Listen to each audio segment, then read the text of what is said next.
Greetings, travelers. Greetings, travelers. We are in the monstrous May. Yep, Monster May continues. It does. It does, We and so are. does my opera career, I actually. know, man. We're gonna get you. We're gonna get you signed up. I think Destiny's ready to record with you.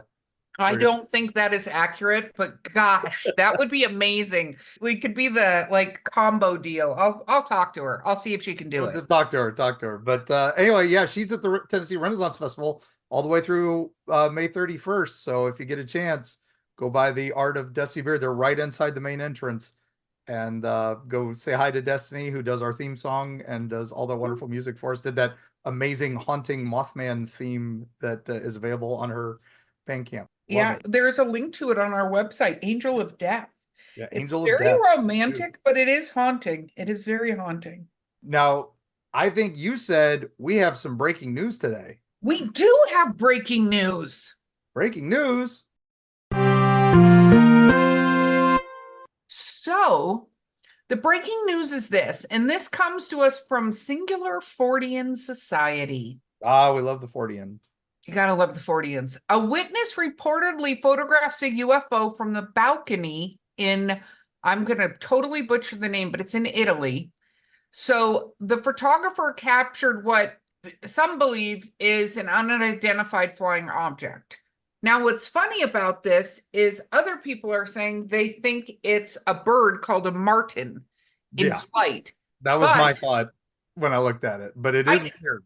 the only thing that's interesting to me that makes me go, and I'm just not a big And travelers, we're gonna put a link to this in the show notes. So, we would love to hear your opinion, but it's the reflection that's got me a little bit. Not that birds' feathers can't be reflective, but this does not look like that. There's a one area of it that's a little bit shiny. So that's just my little conspiracy theory there. But travelers, we want your opinion on what you think it is. Definitely, the link will be in the notes. Now, without further ado, we are in Monster May, and I wanted to discuss horror gaming, right? Monsters in games. It's one of Yes. my favorite things. I was a video game store proprietor for over 20 years, and that was an amazing portion of my life. I'm a child of the 70s and grew up with video games. So I needed a retro gaming guru for this, someone who is an expert. So I reached out to someone I've been following for years now and is an amazing person. And without further ado, I'm just going to bring on Norman Bates Jr. on Twitch. The Woo! amazing Eli Kadeli is here. Hello, hello, hello, hello. This has been like years in the making, also. Like Mark and I used to kind of dabble with doing a podcast, and I wanted to have Mark on it, and then, a million different things happened. So I am so blessed to be here. Big fan of everything that Eerie Travels does. Everything from y'all's books to your podcast to everything. I love it all. So Oh, I am super happy to be here. Thank you guys. absolutely. It was wonderful to meet you. Mark has talked about you a lot, so this is yet another episode where he's going to probably fanboy. But similarly, I grew Mhm. up as a nerd and a horror. I was one of those people that cleared out the horror section of my video store to the point where I I'd come love in that. and the proprietor would go, "We don't have any new ones." Just like that. That's how that would go. I love that. They just knew right away. That's Belle going to amazing. the bookstore in Beauty and the Beast, right? I was like, sorry, not Exactly. since yesterday. Yep. I have to Fine, do that I'll sometimes watch. with people at my store too, where it's like, they're like, "Do you have this?" I'm like, "No, don't even start. We don't have it yet. I'll tell you." Um, Exactly. But a little bit about me. I mean, I know we'll talk a little bit about it, but I'll give you guys my little streaming intro that people always ask me how I came up with. And to be honest, I don't know. But hi, my name is Eli, Ellie, or Elizabeth, also known as Norman Bates Jr., and I will be your guide through all things retro and horrific. Over on my channel, we play a ton of different games, such as retro games, horror games. If you're a fan of Silent Hill, if you're a fan of spooky things, or if you're just a fan of chilling somewhere cool, I'm your gal. And I also make unique content across platforms like TikTok, YouTube, Twitch, obviously, Discord, all of those great things. And I love connecting with you guys inside and out of stream. So check me out. But I am 24. I'm a huge horror nerd. I actually am like the opposite of most people, or maybe I'm not that different from people. I grew up in a strict Catholic household where the scariest movie we ever watched was The Passion of Christ, which I still stand by being one of the most horrific movies I've ever watched in my entire life, and I refuse to watch it in adulthood. So I had to sneak my little horror obsession. And when I was 11, I Googled scariest games ever. I saw Silent Hill at that list, and it's just been, building ever since. So I was also an independent actor for 5 years up in Northern Virginia. I've done a lot of advocacy work for Crohn's and colitis, with bringing awareness to Crohn's and colitis, also doing some fundraising and working with a few nonprofits. And I am a co-owner of a small retro video game store that brings me a lot of joy. I feel like I'm forgetting some things about me, but like those are, I think, the big ones, That is, first of all, an epic resume, and we will be providing links in all the show notes to find you everywhere. Thank you. I wanted to quickly jump in because some of our listeners, you used words that they're probably like, what did she just say? So for those that may not know, you are able to go online and watch other people play video games, which honestly is my favorite way of doing it pretty much, because I have zero depth perception. So video games now, I can't jump anywhere to save my life, and things coming at me, I have no idea. So I'm well aware of this. This is why I tend to watch my boyfriend. I'm like, get this game so I can watch you play it. So Twitch is a service where you can do just that. You can watch people play video games, and you can find your favorite people to watch because you enjoy their gameplay. So that's one of the things that we talked about, which is a way for people, I feel like, because to me, it's almost like watching a very long series or a very long movie, because a lot of the games now have so much plot and content. It's not just going in and shooting things. This isn't Call of Duty, which you could watch that too if that's your game, because some people are really, really good at it. So if you've never tried watching it, I really heavily suggest it, travelers. It's something you can do from the comfort of your own home, and you can see how people who are way better than us, mainly me, play these video games, because that's a true story. So it is wonderful to do this. So I know Mark wanted to kind of begin somewhere in this. So Fanboy, where did you want to begin exactly? I have to go back to what I think is the first real horror video game, if you can call it that. Okay, wait a minute. Are we inviting Elizabeth into the Wayback Machine? We're going into the Wayback Machine. I'm Okay, here. grab I'm ready snacks. to go. Grab I'm snacks. Here we ready. go. I sent it through the wash machine. We did the vacuuming. We got cleared out all the It's boiled peanut beautiful. shells. We're good. Yeah. Okay. All right. So we're going to go back to little Mark Muncy at 1972. I was a whopping 2 years old, and my father brought home a thing that was amazing to me, and that was the Magnavox Odyssey. And it came with a game. Well, it didn't come with multiple games. It had multiple games, but it was really just, you controlled two blocks on a screen with these, what would be laughable as controllers nowadays. And there were two little light blocks on the screen, not in color, black and white, but it came with these plastic sheets that you attached to your screen with static electricity, these little plastic overlays. And one of them was called Haunted House. And it had little playing cards that were clues. And one of you played the ghost, and one of you played the person, and you were the detective. And you had to go through the house and find clues, while the person, is the ghost, had to wait up in the attic and then could come down after 10 seconds and try to catch you. That's amazing. My brother and I played the hell out of this. I don't even think we used the little clue cards. After a while, we just chase each other around the haunted Yeah. house. I was a kid. I Yeah. barely, it's like one of my earliest childhood memories was playing this game. So now my immediate question is, Ellie, do you have that one at your store? We do not. I wish.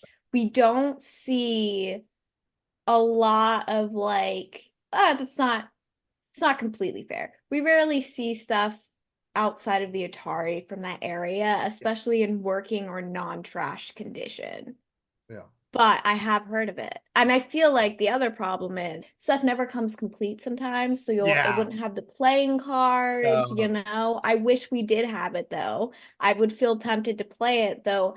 I do feel like it might not have the same charm as it did in the it's 1970s. it's atrocious. I'm sure that YouTube people playing it somewhere or Twitch, and I can't imagine because you would have to hook it up with the old plug it into the back of your TVs. This thing didn't even have a processor. It was all transistors and resistors. I mean, this thing That's crazy. is just crazy. And the fact, but that's the reason why they still work for the most Yeah. part when you can find them.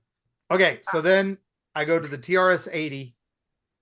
Mhm. So that was my first computer as a kid in school, and there was a game called Hunt the Wumpus, and That sounds familiar, but I'm not. it sadly doesn't get any credit. The guy who made it was a guy named Gregory Yob, and I don't think he gets any credit, but he basically invented survival horror. It was a maze game. There was a monster chasing you, and we love the Wumpus Cat or the Wumpus Cat and all that. And then I don't think there's anything till 75 in the arcade with Shark Jaws. And the only reason that one's famous, it was a light gun game that you shot a shark, and the only reason that's famous is it's in Jaws, the movie, which I just recently watched because we had Michael Roddy on. Right.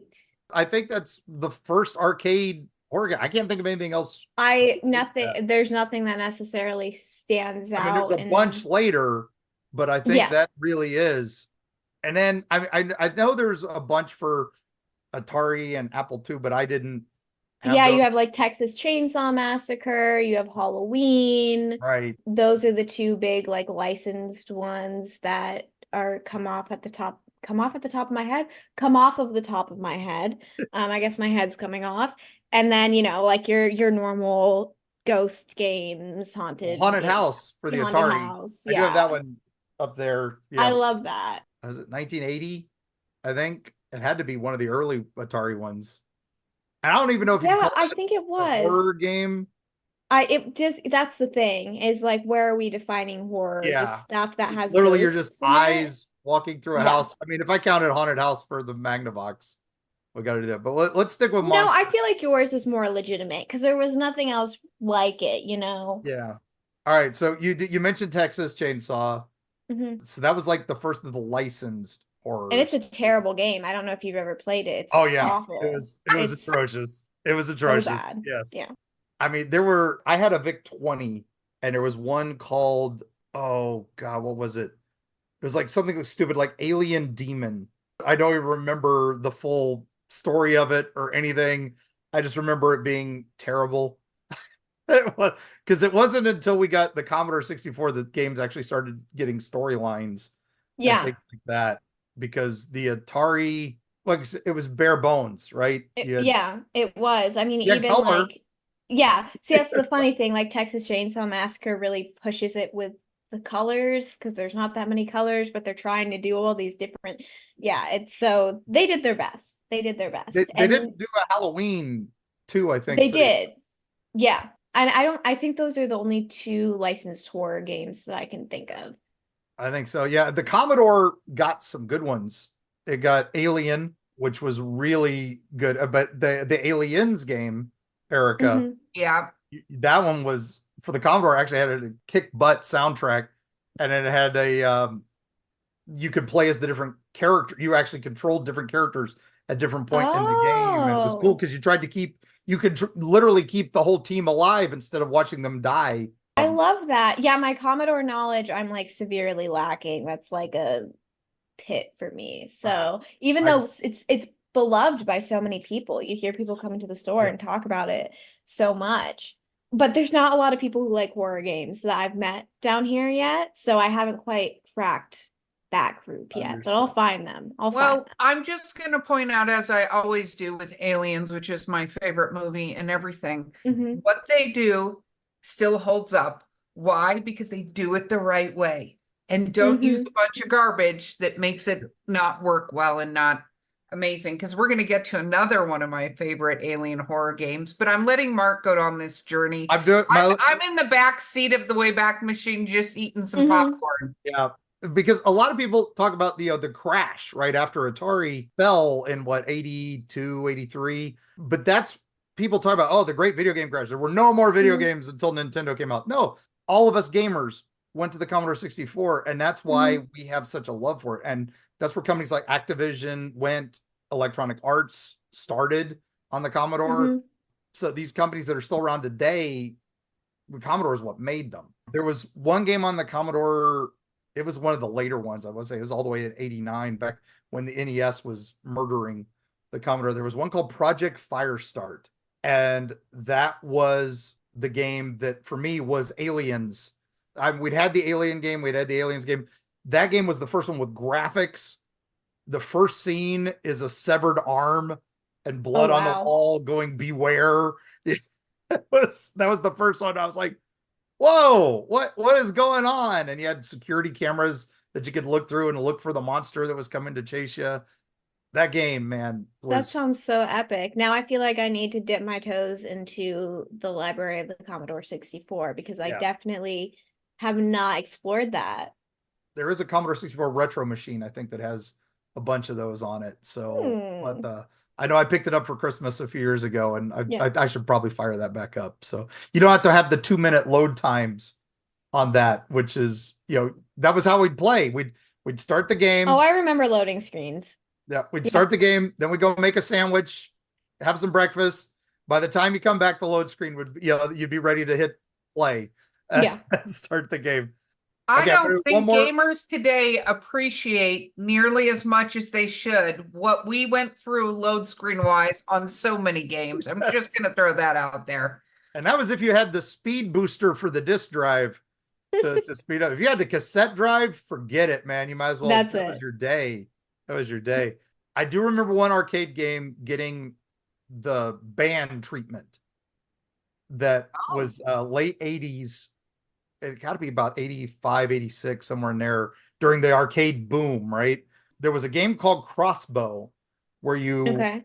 shot a screen with you had a big crossbow, and there was this like Tolkien group crossing the screen, and you'd shoot little things. It was done like an old light gun shooter stuff, but they Hmm. did a sequel to it called Chiller, and Yeah. that one was crazy because there's like a torture dungeon scene, Hmm. including nudity and other stuff, and then you're shooting the people being tortured, and blood and guts are going everywhere. And I think that was the first game I remember being banned from my arcade. That was in Ohio. I might have to do some research on that, I but I mean, you remember because you were there, but I think from my reading, Chiller was the big one of the big early video game controversies, especially obviously within arcades. all right. So we're getting into the 80s now, and now we're probably getting into more your era. Yeah. Oh, Beau just came up with the clacky clack. Yes, it was banned for mutilating bodies. Yes, it was pretty. It was pretty bad. It was pretty bad. There were a bunch of point and click adventures and a lot of text adventures. There was the Elvira game came out, Hmm. and then she got a sequel. There was one called The Uninvited, I remember. Love That gave me Uninvited. some nightmares. And Sega in the arcade came out with, I want to say, Alien Syndrome Hmm. around them, Hmm. which was another. There was a Master System game as well. Maybe that is what I'm thinking of. I think they ported it Yeah. to that. Yeah, yeah. Yeah. But then I think we got to go to Nintendo with Castlevania, right? I'd Yeah. started in the arcade, but then quickly to Nintendo and the Commodore. I There was a Commodore version. I have a unpopular opinion I'm going to share with all of you. Uh-oh. I love LJN NES games. Yeah. okay. So you got to explain what that is. So LJN was and Mark, please correct me as I'm speaking. LJN was a company that made mainly Nintendo games, but they And were arcade. basically like, yeah, they're basically, I would describe them as like licensing sharks. So like they did a Friday the 13th game. They did Nightmare on Elm Street, I believe. They did Beetlejuice, a bunch of games, but they're terrible, Yes. according to people, according to popular opinion, not according to my opinion. I I thought they love were the Friday the fun. 13th game. Yep. I think they're fun. Maybe they're not well-made games, but I think they're fun and I think they're ridiculous and I love the soundtracks. And I remember when I was getting into NES horror, people were like, "Oh, LJN, like they're so bad." That's like the joke, or at least common consensus. I like LJN games and I will stand by that. No, LJN and Konami, they pioneered these horror games. I was gonna say Absolutely. Castlevania, and then LJN's license stuff was, Mhm.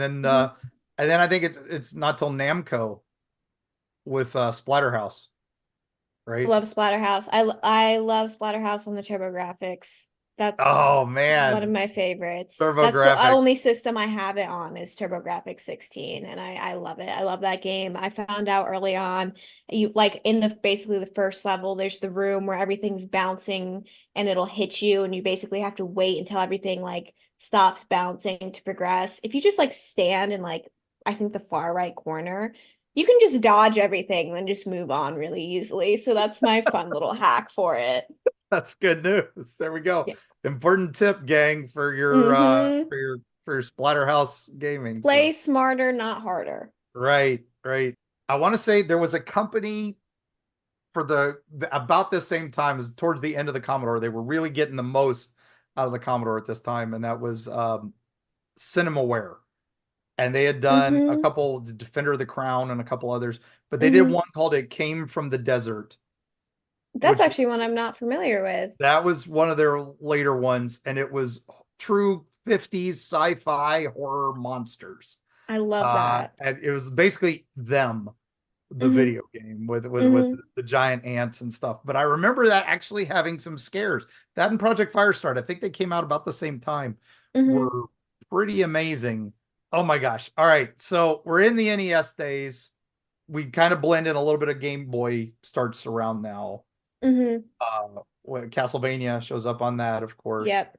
My favorite Gargoyles quest comes Mm-hmm. out, where you're actually a gargoyle demon summoned to Earth and you have to save the world because it's been sent to hell, which is hysterical, right? I mean, Just that's just yeah.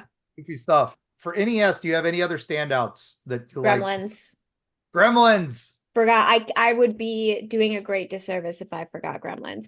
There's also just like horror adjacent thing. There's like Swamp Thing. He's a Oh yeah, monster. You know, that game I enjoy. Monster Party, obviously. Monster Party. Yes. I can't get past level one of that. I've been playing that recently. I'm trying. There's one that I'm. Oh, Poltergeist. Is that's Genesis, Poltergeist. isn't it? I think that was Genesis. That was Genesis. Okay, then and But now we'll I'm get into mixing that into in a minute. Genesis. We might as well But transfer yeah, into that. Well, gentlemen, lady, we have 5 more minutes of your retroness. So Oh, we're just getting started. I know that's what I'm saying. This could be a whole show of that. I know before we we could do got 3 hours of this. We were just talking yeah, about I that. literally, Mark and I were talking about how we could probably just make an infinite podcast at this point because there's just so much we could say. Just listing them all would take forever. Yeah. I know people are going to be so mad at me for, oh, how'd you forget Space I Gun? know. I feel like I'm forgetting a million. I feel like everyone's going to be like, how could you forget this? You've said, yeah, okay. Tonight, I am playing, which has gotten mixed reactions. I Have No Mouth and I Must Scream. Oh wow, the Never point and played click. it. Some people are like, eh. Other people are like, let's do this. So I'm excited to experience that for the first time. Loosely based on our fun Harlan Ellison short story. Mm-hmm. So we love it. We love Harlan. Okay, so we move into the 90s.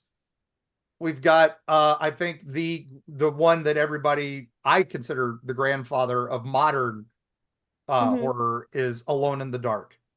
Yes. And I'll Right? also squeeze Sweet Home on the Famicom. Yeah, Sweet Home, Sweet There. Home. Yeah. Yep, those two. If you play a horror game modern day, you owe it to one of these two, Yes. right? Absolutely. Those were the grandfathers, the ones we all talked about before this. But Mm-hmm. Alone in the Dark was the first 3D walking through a house, chased by monsters, Yep. cameras, the Resident Evil formula. Mm-hmm. even the Silent Hill a little Yep. bit. And then yeah, the Monster House 3D, yeah, that one's right there too. And then I think we get, that's the beauty, is we've got that, and then we pretty much, it went the other way with Seventh Guest, 11th Hour on the PC. Yeah. And then we'll do Genesis and Sega and all that, because we've got I to love talk about, Sega. we got to talk I about a love couple them. of theirs after the break. So Yes. we'll get there, and we'll get into PC gaming at that point too. Absolutely. But yeah, this is we And then broke we into got the real paranormal segue. stuff coming up, gang. Trust Yeah. us. We'll be right back after a word from our amazing sponsors.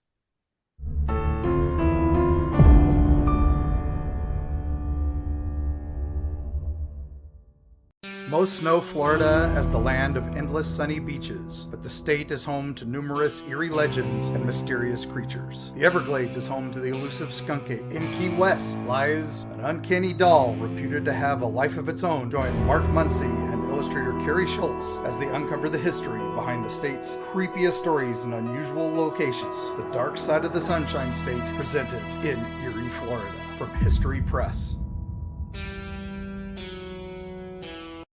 Destiny Beard, the lyrical soprano who will haunt your dreams.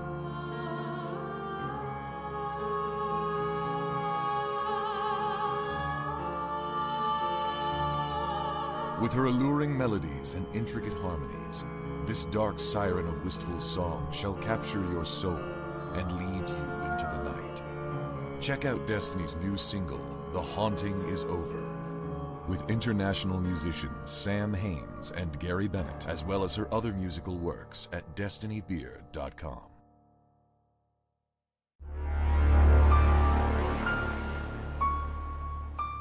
We're back. We had a big discussion in the Wayback Machine here. That Erika put a stop to the use of the Wayback Machine. We went back to where we are now because I love games, but it appears this is one of those situations, as Mark nerds out with people, that we will be stuck forever in an endless parade of games, because there are a ton, and we can absolutely talk about it. And I promise, discussion opened on Discord. Join us there and we'll do that. But I'm going to put a little guardrails in on this to do it this way. You guys get to discuss your top 3. They don't even have to be in particular order, but your top 3 horror games. I'm going to do mine first. Here we go. Alien versus Predator on the Atari Jaguar. yes. Ooh. Amazing. One of the best games, because you can play the human, the alien, or the Predator. So that was cool. Resident Evil Code Veronica is probably one of my #1 horror games. I really wish they'd re-release it. They haven't. It drives me crazy because I would watch that in a heartbeat. It was one of the most creepy, not because of gore, but because the whole plot line of that game, which involved an island and a twin, and it was just weird. It was very like, and a monster named Nosferatu. Yeah, He sticks with me. psycho kind of thing. And last but not least for me, I have to probably say there was a more recent version of Resident Evil, and you were in a swamp and stuff like that. The Resident Evil 7 games always got me because they did jump scares so incredibly well in games, and they always had, I felt, excluding Nemesis, don't fucking get me started on Nemesis, the movie was just as bad to me as that video game, but they have very good plot lines. So that's where I'm at. And now you guys can have your discourse. I'm watching though. I've got my eyes on both of you. I'm ready to do this. Mark, would you like to go first? No, you go ahead, Ellie. You got to. So I'm in order to avoid doing what we just did, I'm gonna go with my ultimate favorite that I talk about way too much, and you'll hear me talk about if you join me outside the world of this podcast. It's Silent Hill. I love the Silent Hill franchise. All of them too. They are all my children. I'm not a Western Silent Hill game hater. I love them all. They're all my babies, but Silent Hill 1 holds a special place in my heart out of all of them. I truly think it is the best one. It has a beautiful father-daughter relationship, which means a lot to me. I have a great relationship with my dad, and it has such a profound representation of suffering and emotion, and like, to me, it calls back a lot to like suffering with a chronic illness, which means a lot to me. And there's just so much depth that I think a lot of people miss out on because it's a little clunkier than the other games. But it has everything. It has monsters, it has cults, it does it all. So I love that game with my full heart. And now, Erica, I'm gonna toss something at you because Resident Evil 3 is my favorite Resident Evil and my favorite Resident Evil game. So I've played almost all of them, which is, there's actually like over 20 Resident Evil games. So that's actually kind of impressive. Wow. Yeah, there's a bunch of spin-offs and stuff, but yeah, I love Resident Evil 3. I love Jill Valentine. I love Carlos, my beloved. So And I want I to throw out for our yeah. listeners who might not know, Resident Evil is based around a zombie apocalypse happening because a corporation lets a virus out, is the Mhm. simple version. There are many Yeah. layers to this. I'm doing the very top simple version of this Mhm. game. And then Silent Hill has to do with an asylum, doesn't it? No, go for it. Silent Hill is kind of a few different things. For some of the games, it's kind of a person's own sort of like purgatory or their own hell where they kind of have to fight their way out of it. Otherwise, it's actually just a abandoned resort town built on ancient indigenous land that, because of a cult, has now kind of basically been just turned into this miserable little place. And there's multiple planes of existence. There's the other world, all of that. So that's as concise as I can make it. I hope that helps. No, totally. I just honestly, I see the cosplay that people do of Silent Yeah. Hill, and it's some of the creepiest cosplay. And the nurse one, I think, is the one that I always go, "Oh, this must be in an asylum." Like, Lots of hospitals. There is an asylum a few times, so you're close. You're close enough. The real life Silent Hill is the town of Centralia, Pennsylvania, where there's the fire in the mines, and that's what causes all this, which is crazy. Specifically for the movies, though, not the games, I will say. Game has, yeah, just inspiration from that, but that was it. Inspiration, yes. So yeah, those are my favorites. Resident Evil 3 just really scared me and was actually one of, like, I felt really connected to the characters, which is big for me. And then I'm gonna throw out an indie game called The Cat Lady by Harvester Studios. And honestly, I would recommend any game by Harvester Studios, but it is a very real depiction of dealing with suicidal ideation and going through that journey, and also dealing with these parasites, which are like these horrific humans. And it's body horror. It's a point and click. It's a modern point and click. I love point and clicks. And it is one of the most emotion invoking game that I have played in a long time in such a simple format. And not just because it's like quote unquote triggering, but because it's just so well written. And it's a game that will have you biting your nails and have you crying and having you sick to your stomach, and then also somehow wrapped up in a beautiful bow at the end. And again, anything by Harvester Games, whether it's Burnhouse Lane, which just came out, Lorelei, all fantastic games. So I would say those are my top 3. Awesome. Bam. Love it. Okay, Mark. All right. I want to appreciate Ellie here being completely concise on this. Yes. So let's see if we can get Mark to be that way. Everyone, It I'm was voting very no. difficult. It was so difficult. So terrible to try to just narrow this down. So, all right. First up, I'm a big sucker for the point and click games.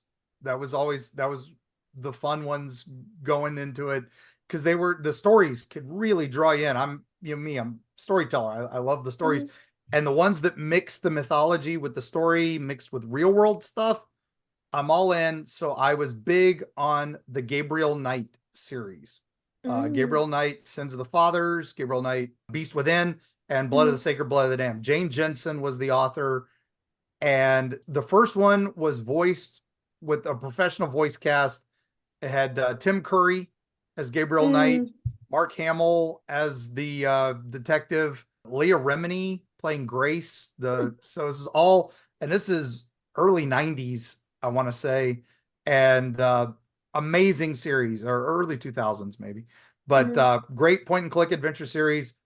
First one's all voodoo, second one's all werewolves, and the third one is vampires chasing the bloodline of Christ.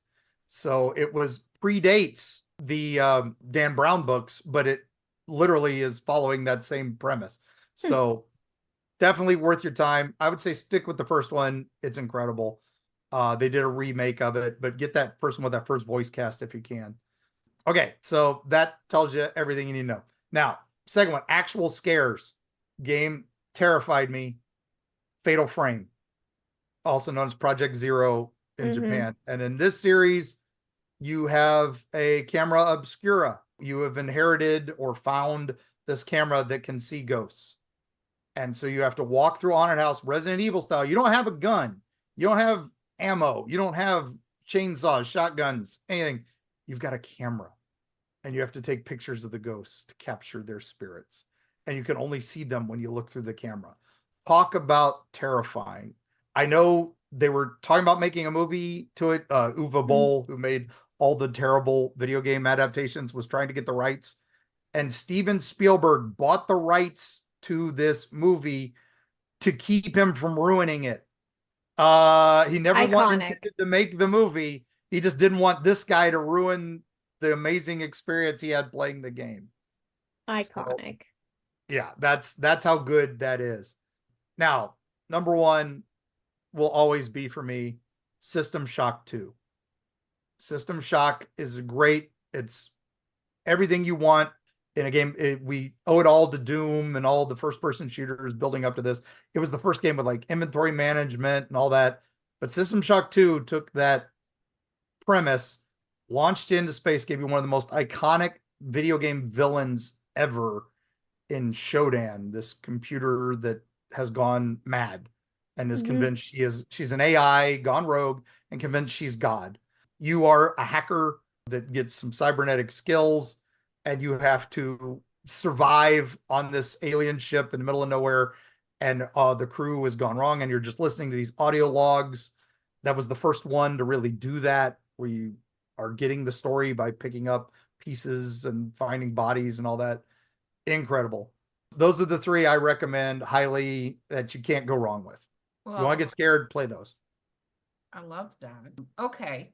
So those are all your favorite video games, right? Yes. Where were you going to go from here, Mark? I'm asking because I may give direction or I may let you go. I'm debating it right now. Okay, so retro gaming, Ellie, that's your specialty. It is. So let's talk a little bit more about that before we get into your paranormal experiences and stuff. Yes. Just one more thing on retro gaming. What would you recommend as a good starting place? Would you recommend buying a retro machine, or going back and actually, or like one of those emulator machines, or going back and actually getting the OG? I mean, I love original hardware. I'm not a purist. I don't think you need it. Like, by no means should you feel like that's the only way, but I really do think there's something special with original hardware. You're getting it secondhand, so you're getting this beautiful machine that has already had hours of gameplay, thousands of hours of gameplay, maybe. And it's just such a special connection with all of the energy that comes from that. So I always say go for the actual machine. And a lot of the older machines are built really well. Always make sure you buy from somewhere that you can trust. But like, you can't go wrong with getting a PS2 or a backwards compatible PS3, because the backwards compatible PS3 can play all three generations of PlayStation. The PS2 itself can play 1 and 2. And just with those two libraries, you have, we could go back into listing games because there's so many great games. But I think original hardware is a great way to go. I am big on PlayStation. I really don't think, if you're getting into horror games, PlayStation. But retro games, I have been enjoying the NES a lot lately. I'm a big TurboGrafx-16 fan, which is, I would not recommend for anyone else. Don't do that. That's the one I don't recommend. I love it, but I don't recommend it. Me with the Intellivision. Don't play it. I love it, but don't try. Don't try. Yeah, I mean, I think just like classic Nintendo is great. I would love to recommend Sega. If I'm recommending Sega, I say go for the Dreamcast.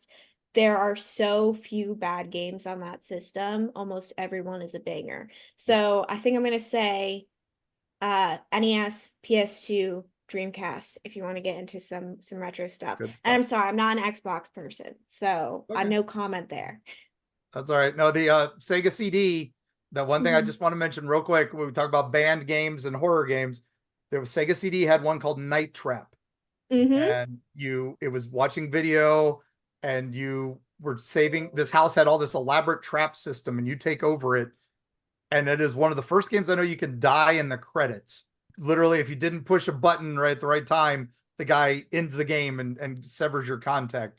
But there was a point in it where a girl gets killed pretty brutally. It's like watching a B movie. It's starring the late Dana Plato when she was trying to revitalize her career. But a character could get killed in that, and that became the footage they showed to Congress to try to ban video games. Tipper Gore and her team, and that was the one that they were like, all right, we've got to put warning labels on video games. So, shout out to Night Trap. And the only way to do that and to get that specific thing was to be on that camera at a specific time and to have not stopped any of the monsters. And you had to be basically the worst player in the world to actually get that scene. So leave it to the worst player in the world to ruin everything for all of us. Yep. So, but anyway, yeah, Sega CD has got a special place in my heart because I love Night Trap. Agreed. So Beau has a question. So she wanted to know what game you guys hated. What did you think was absolutely terrible? Oh, worst horror game? Worst horror game. Where are we going with that? Oh man, that's so subjective because there are some that were just like unplayable, but then there's some that were just like they should have been good. And okay, let's go with one that you were really hoping would be great, and whether it was not playable or the plot was terrible, it ended badly. I have a hot take. All right, go for it. And this is going to be great because we don't have the time for me to explain this. I hate Resident Evil 7. There you go. Okay. For me, I have a take on that too. And for me, that is also Resident Evil, but I go back to Resident Evil 1. I was very disappointed in that when it came out because I think that's a hotter take than mine. I was such a fan of Alone in the Dark that I was like, what is this cheap knockoff with terrible voice acting and terrible everything? I was not happy with that. But I will say Umbrella Chronicles was also the final nail in the coffin for Resident Evil. That's fair. That's fair. That was a rail shooter that was just, I mean, give me House of the Dead any day over that. So Wow. Okay. Let's talk scary, creepy stuff in your life. I have my scary story.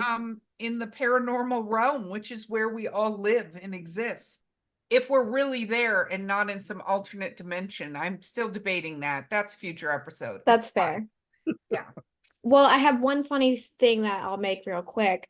You guys wrote about the Bunny Man Bridge. I'm from Virginia, so I did almost get arrested there for trespassing and for climbing on the railroad tracks. Oh, no. So that is my favorite little tangent about there. Did not have any supernatural events there, but I did have a classic teenage adventure there. All ended well. By a dark presence known as the police. Yes, exactly. Actually, by the special agent railroad service. Oh, yeah, the railroad police, railroad cops. Thought it was a joke when he called me. I laughed at him, which I don't think went over well. But that's not my fault that you are a secret special agent for the railroad. I don't know. I know that Beau is giving you a virtual high five right now because Beau is our resident expert on the Bunny Man Bridge. As I love that. Also has similar stories that we do not talk about in public because she's up Virginia way like you are. So yes. Wonderful. I'm not allowed on any railroad tracks like within a certain amount of space. So I keep true to that. But my paranormal story is so when I was a teenager, I want to say maybe 15 or 16, for the span of 6 months, my room was haunted. Or maybe it was possessed. I don't know. Not super sure. But it all started because I had a really heavy bed. So like my bed doesn't move easily.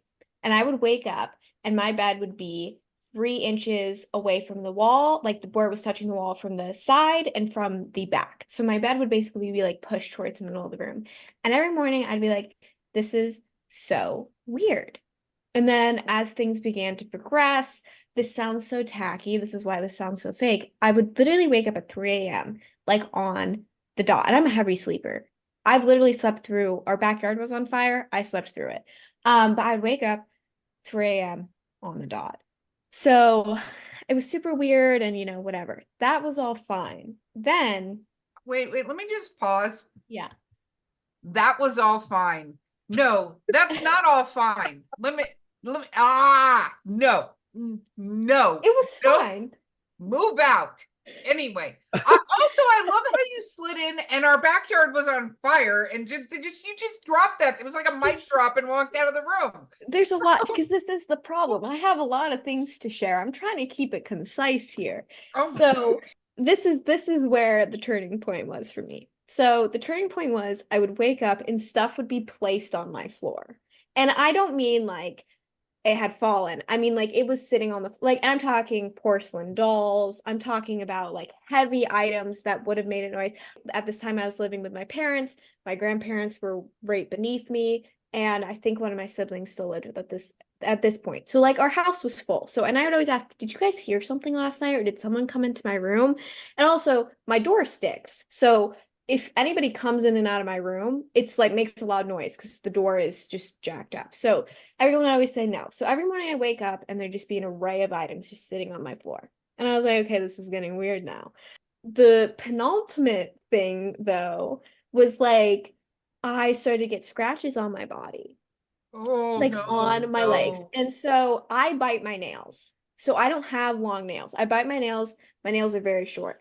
So I couldn't have been giving myself then. So again, I'm waking up, my bed's being pulled towards the middle of the room, stuff is being placed on my floor, I have scratches, I'm waking up at 3 a.m. So my dad has like a church group, and one of the guys in his church group is a priest. And so he was over one day, and I was like, I know this sounds ridiculous, but like, can you pray over my room and like do something? And he was like, why? And so I tell him all this, and he's like, okay, but if this doesn't do anything, like you need to like full on like reach out to the church and get your room exorcised. So he does his little thing. I go to sleep that night. It does not help.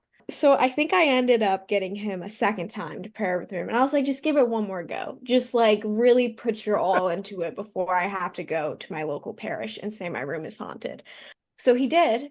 And luckily, after the second time, everything stopped, but it was still probably one of the craziest few months. I tried to do some digging, it's Virginia. It could have been Civil War ghosts. It could have been the fact that my parents' house was built on indigenous land originally. Like it's Virginia. Throw a dart at the board, and that's what it was. But yeah, I mean, I had rosaries all over my room. Like I was really like each thing that would happen, it'd be like, all right, time to go into the artillery of like Catholic items we own and just start placing them. I haven't had anything like that since. And I genuinely 100% believe that it was a ghost or a demon. It had to have been. It had to have been. Wow. Definitely preternatural. So there's definitely Yep. things we don't understand. Mm-hmm.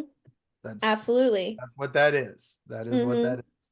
So, man, so you had that go on for a period of months. It was like 6 straight months because it like got progressively worse. The other thing is like the praying over the room thing happened like, I think that was at month 3. So like halfway between all that. And then the second time when it ended everything was like months after when things were like getting more aggressive.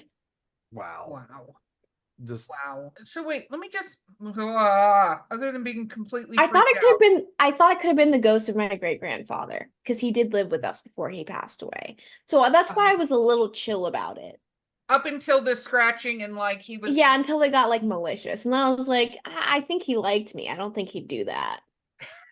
I love that. I love that. Wow, so was that your first experience with the paranormal? That's a great question. I don't know. I feel like I've always been paranormally in tune, but I'm also very imaginative. So who knows throughout my childhood. I love cemeteries. I grew up spending most of my time playing in a cemetery through my childhood, had my prom photos taken in a cemetery. Nice. I have somewhere that I want to be buried already decided because I just love it there. That's where I want to be laid to rest. And I've always loved horror. So I don't know. I feel like I haven't if I've had paranormal supernatural encounters, they haven't been negative. It's just been like walking path with me. All right, we're getting ready to get to the end here. So, few questions, just real quick. First off, we mentioned retro gaming. We mentioned where Mhm. your recommendations on all that. Mhm. Real quick about your acting.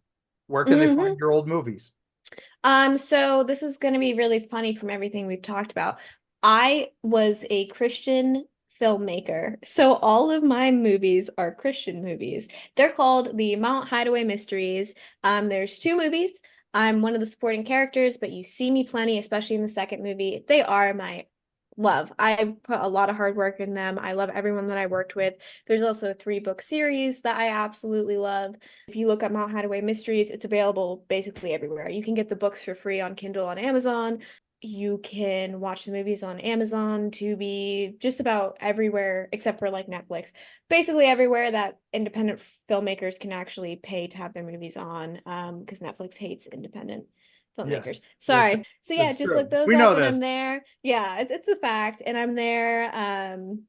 That's where all my film is. And yeah, you have 2 movies, 3 books, and they're all really enjoyable. Also great for the younger crowd if you have youngins in your life.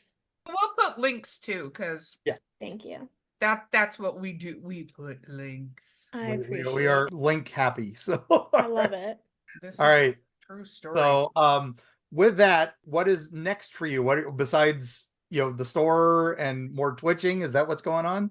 That's really it. I would love to. I'm always looking for more film opportunities, but I just moved down to Charlottesville, Virginia, and I'm planning my roots down here and working hard with the store. We just hit 6 months with the store, so that consumes a lot of my time, but I'm trying to regularly get back into streaming. I'm trying to bring it back to retro games. I've been playing a lot of modern games and kind of losing my like stamina for that. Just trying to pull it back into the more retro sphere of things and just get into more creative projects. I'd love to bring my own podcast back, and hopefully also work on some more in-depth YouTube videos as well. So this will mark 4 years of streaming for me. So I'm gonna try to put some passion back in there, do a few more projects, do things that I find really fulfilling.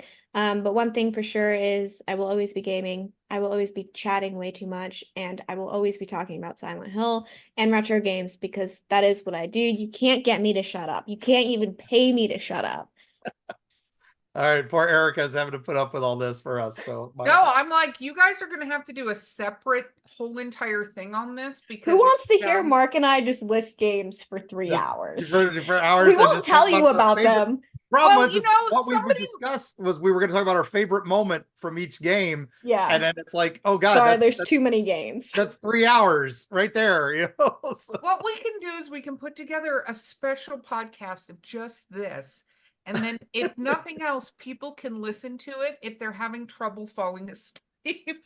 There you go. Oh. We'll put people Your to bed. soothing voices. You'll either have people I'm who are here just for it. completely riveted and looking up every single game. I And then mean- you'll have other people who are like, this is the lullaby of Mark and Elizabeth's voice. in at least I retro felt like we really did retro. We didn't actually We go did. into. We did We true didn't say, retro. oh, I remember the retro game Left 4 Dead. Yes, we Only did like- true retro. That's not retro. That's anything in the last decade is not retro. Come on. Beau, our producer, says, Mark, that she has a playlist of you speaking and it helps her sleep at night. That Mark's works. soothing voice. Yep. Honestly, though, if anyone ever needs game recommendations, pop into my stream, message me on Yes. Instagram, tweet me, do anything. I pulled up my stream or my Steam list of games, which is even my physical collection, and I have over 312. So I have recommendations. Yes. Oh, yes, we yes. love that. Well, and we'll absolutely have to have you back on. Please, I would love Obviously, that. when we do, I will be coordinating the content of the episode to make sure that we're golden But I think that it's amazing because when people have a passion for this, and as much as I'm teasing, people truly have a passion for these games. I have a passion for these games. Again, I have to Mhm. make my other half play them for me or watch them on Twitch because Mhm. I no depth perception. It doesn't work. It worked really well in Atari games, but does not work well now. Yeah. And I think that it's amazing when you find something. So travelers out there, we got a bunch of links for you, obviously. You can go see the store, but you can also reach out to Elizabeth and ask about games. And even if you're like, I've never done this before, Yes. I know she will be the best person to help you get 100%. started in this activity, if that's where you want to go. Mhm. So, with as that, Mark, I just real quick, I was just as someone who has epilepsy and had a friend with Crohn's at the time and reached out to Ellie in the early days going, had a friend who has this issue and I doesn't know how to deal with it, doesn't know how to cope with it. That was one of the first things that I drew remember me to that. this person was like, hey, I got to talk to this person because they were so positive on it and showing how to live with it and scars and all, just showing everything. And it was amazing to me. And so definitely, please, gang, go out there, Thank follow you. them. And Ellie and I will be doing a Blair Witch video game deep dive at some We point. need to. Yes, yes, down the road. We'll get there. We'll get there. But anyway. All right. So Ellie, same shameless self-promotion. Give us all the shout outs. You can find me as Norman Bates Jr. just about everywhere that you are looking for me. So come watch me stream. I try to stream 2 to 3 days a week. I upload weekly on YouTube every Friday at 6 p.m. EST. I have a wonderful Discord. I make silly TikToks. I'm sure I'm forgetting something, but genuinely, if you have questions about horror games, for me, accessibility is the biggest thing ever. So if you ask me for a game and you tell me that you're scared of gore or these are your triggers, I'm not going to send you down some dark rabbit hole. I'm going to find something that works for you, even if I'm telling you to play Gremlins on the NES. Because guess what? That's a horror game. Gremlins is horror. And if that's the only level of horror you can do, that's fine. I'm here to hold your hand. And that's what my channel is really about, is just accessibility for all these things, because I know it can be daunting to get into and the world is a dark and scary place, but not when I'm by your side. And I promise that. Zombies ate my neighbors. Yes. Yes, Zombies Ate My Neighbors is horror. This is a great game too. But all right. With that said, we'll have all the links in the notes. Erika, last question. Anything? I'm afraid to. So you go ahead. Well, Erika right. and Mark and Beau, thank you for having me. That's what I want to say last, because I'm so honored to be here and to be able to speak and laugh. And what an honor it is to sit here and chat with all of you. Oh, thank you we so are much. honored to have you. And the pleasure was all ours, honestly. And I think I did a pretty good job of not fanboying too much. Anyway, gang, thank you so much for having us. Let us know what you'd like to hear from us in the future. Comment, like, and all the fun stuff. Thanks to our patrons on Patreon who keep us going. Enjoying the Discord, enjoy the chats and all that. And follow us at eerietravels.com to find out where we're going to be, what conventions we're going to be at, and what other events we're going to be, and what we might be playing in the future. Who knows? Maybe give us a comment and say what you'd like Erika and I to try to play, and we'll do that. Maybe we'll get all four of us, Beau, Erika, Yes. Ellie, and I. We'll do a Left 4 Dead year round. That I think I'm that down would be for epic. it. We'll get Beth or amazing. Callie on there too to play the bad guys.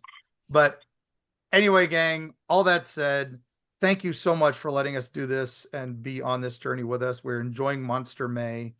We are continuing on.